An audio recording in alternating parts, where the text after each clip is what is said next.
चलिए आज की वीडियो हम लोग दरखास्त सीखेंगे। इससे पहले वाली वीडियो अगर आप नहीं देखे तो जाके पहले उसको देख लीजिए। इसलिए तोलबा एग्जाम में क्या गलती करते हैं, लिखना होता है दरखास्त और लिख के आ जाते हैं खत। तो दोनों में आपको डिफरेंस यानी फर्क आना चाहिए। तो इससे पहले वाले वीडियो आप देख ले, उसमें खत बताए हैं। आज आपको दरखास्त बताएंगे।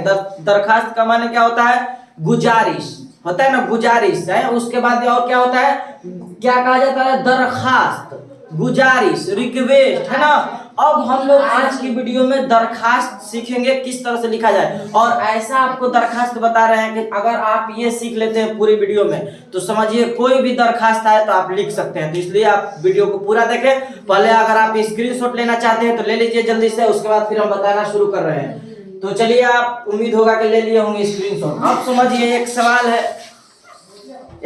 है, अब इधर ध्यान दीजिए। देखिए पहले सवाल क्या है, सवाल है अपने चचा जाद भाई की शादी में शिरकत के लिए अपने कॉलेज के प्रिंसिपल के नाम एक हफ्ता की फुर्सत के लिए एक दरखास्त लिखे।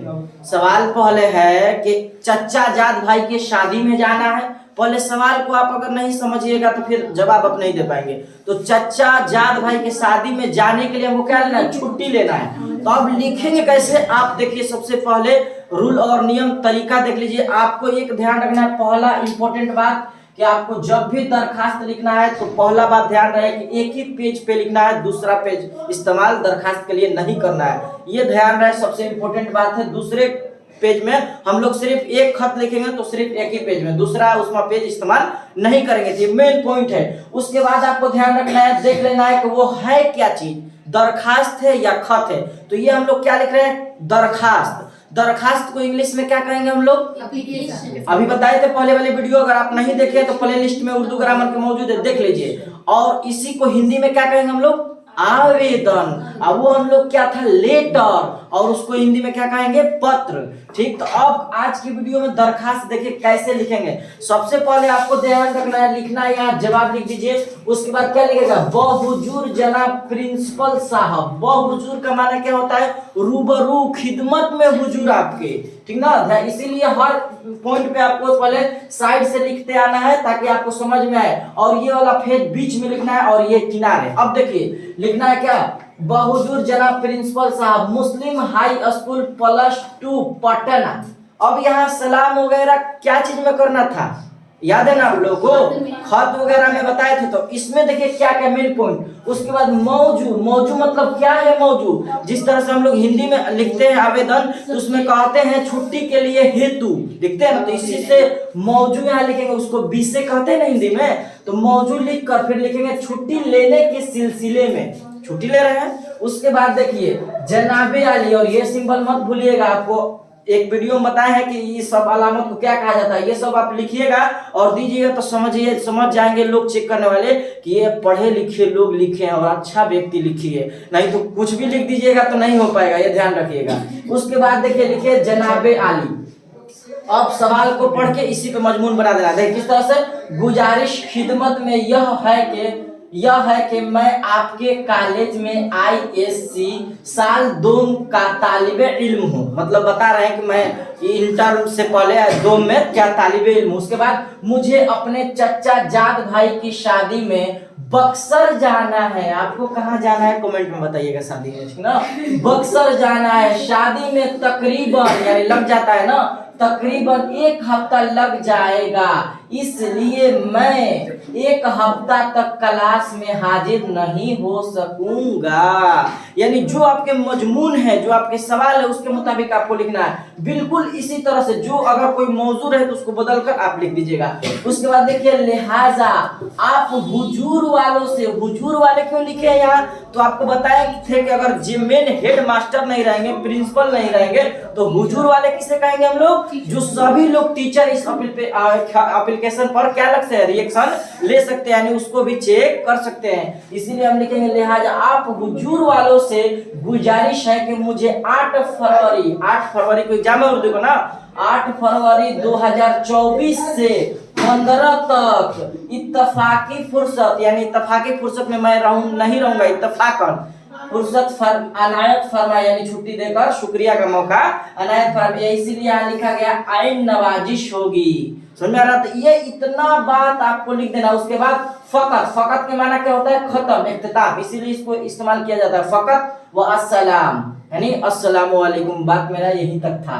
उसके बाद नाम लिख के नाम वहां नहीं लिखना, डॉट डॉट डॉट सिर्फ, और उसके बाद रोल नंबर। उसके बाद यहाँ कुछ नहीं लिखना है। जिस तरह से ये इधर से हम लिख रहे हैं तो ये दाहिना साइड है या बायां साइड है?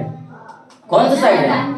दाहिना साइड है। दाहिना साइड में लिखकर हम लोग क्या करेंगे? डॉट डॉट डाल देंगे, नाम नहीं लिखेंगे। इसी तरह से रोल नंबर। इसमें मकाम प्लस पोस्ट वगैरह की जरूरत हमको नहीं है, क्योंकि हम किसके पास दे रहे हैं? कहाँ दे रहे हैं? हायर स्कूल में दे रहे हैं, प्रिंसिपल साहब को। इसीलिए ये दरख्वास्त पे आप ध्यान दीजिए। और इसी तरह से आपको और मिसाल दिखा दे रहे हैं, देख लीजिएगा इससे वाला में, तो आपको समझ में आ जाएगा कि हाँ कि क्या होता है मिसाल। तो एक दो और आप इसी लाइन में भी अभी आपको कॉपी पे दिखा दे रहे हैं, तो देख लीजिए, और सेम इसी पे होगा वो भी। तो एक दो और देख लीजिए, फिर हम लोग आप दरखास्त अच्छी तरह से समझ जाइएगा। तो चलिए अब हम दिखाते हैं। इसी तरह से दूसरा सवाल कहा जा रहा है, अपने कॉलेज के प्रिंसिपल को एक दरखास्त लिखें जिसमें पूरी फीस माफ़ करने की गुजारिश कीजिए।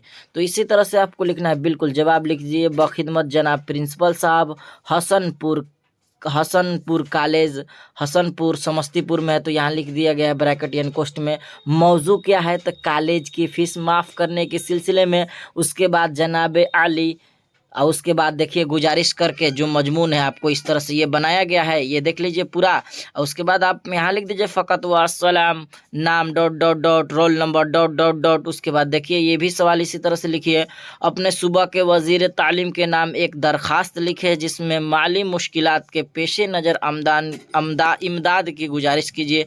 तो इसी तरह से लिखिए, बहुजुर जनाब वज़ीर तालीम साहब, हुकूमत बिहार बोर्ड पटना। मौजू क्या है? तो माली इमदाद हासिल करने के बारे में। तो इस तरह से आप लिख दीजिए।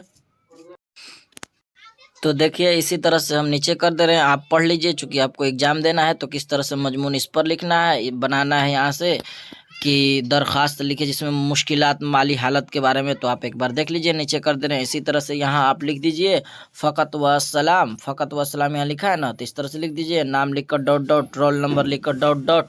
और उसके बाद से आपको अगर इतना नहीं आ रहा है तो देखिए आप क्या कीजिए, अब आपको एक ट्रिक बता रहे हैं, सुन लीजिए। सबसे पहले आप क्या कीजिए, देखिए मेन पॉइंट जो है आप ये वाला इतना दूर जो है ना बढ़िया से पहले आप लिख दीजिए, ठीक। उसके बाद ये जो बीच का मजमून है ना, आप इसमें कुछ भी डाल दीजिए, जो नहीं भी समझ में रहा है तो आप उसको लिखिए बीच वाला मजमून में। और उसके बाद ये दाहिना साइड जो है ना, दाहिना साइड, ये एक बॉक्स यहाँ बना दीजिए, इस तरह से बॉक्स बनाकर और नाम लिखकर जो बोर्ड पर जिस तरह से बताया उस तरह से अगर आप लिख देते हैं तो इंशाअल्लाह ताला नंबर ज़रूर मिलेगा। तो ये रही एक छोटी सी वीडियो, आपको कैसी लगी आप एक बार कमेंट में ज़रूर बताएं। तो आज के लिए इतना ही, फिर मिलेंगे अगली वीडियो में। अस्सलामु अलैकुम।